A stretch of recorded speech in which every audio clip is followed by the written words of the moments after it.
Football is in a league of its own.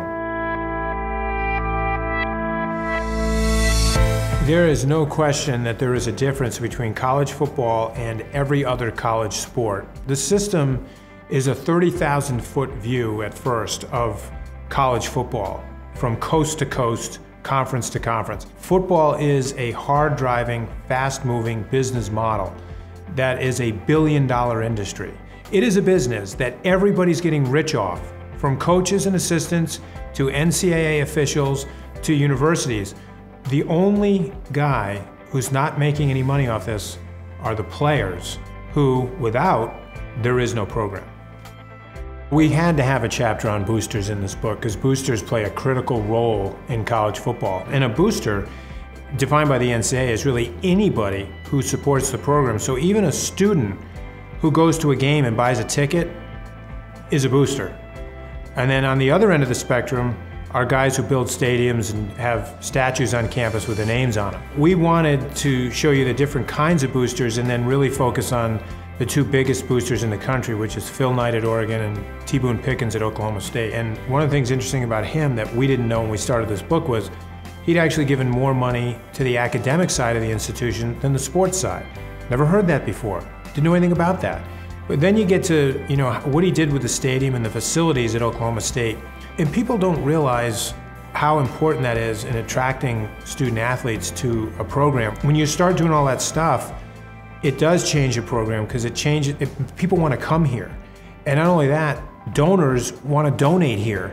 And so it starts a snowball effect, and it really does have a multiplying impact. But what was really compelling to me was walking around the stadium before the game and watching how he interacts with different people, like the ROTC members who were there on the sideline in their fatigues, the fans in the student section who all know him by name, the old man who's up, 50 rows up in the bleachers and who comes down with his suspenders on and his hat and makes a trek all the way down the stadium just to reach over the rail and shake his hand and thank him for how he's revitalized the town.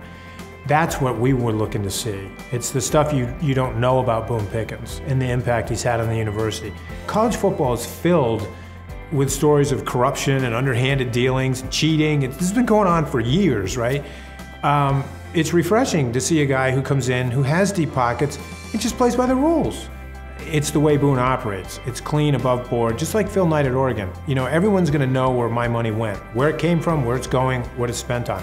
It's not so much that you want your name on the stadium because you want to puff out your chest, but it's more like, here are the things that this money that I gave didn't go to a slush fund to pay players in a back room.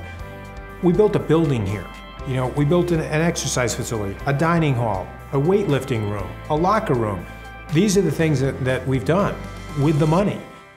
There were a lot of wow moments where at the end of the day I would call my colleague Armin and I'd say, "You're not going to believe what I learned or saw today."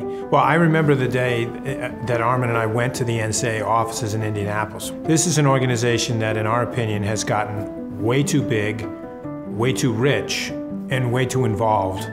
And then not involved enough, perhaps, in some of the areas they should be. We literally have thousands of student athletes who sometimes struggle to have enough money to eat by the end of the month because of the restrictions on them for compensation. And so our book is not an attack on the NCAA, and it's not even really particularly critical of the NCAA.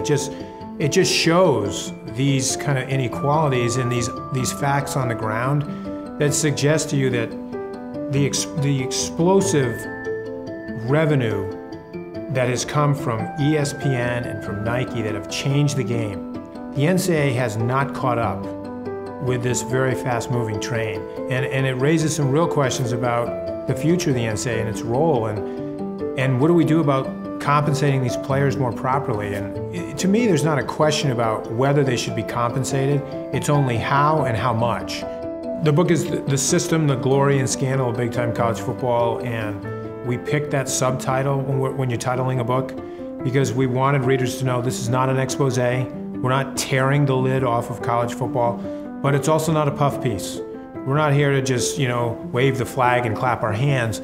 We're taking you inside the system and we're showing you blow by blow, detail by detail, what this system looks like. The good, the bad, the ugly. And by the time you're done, you've seen it all.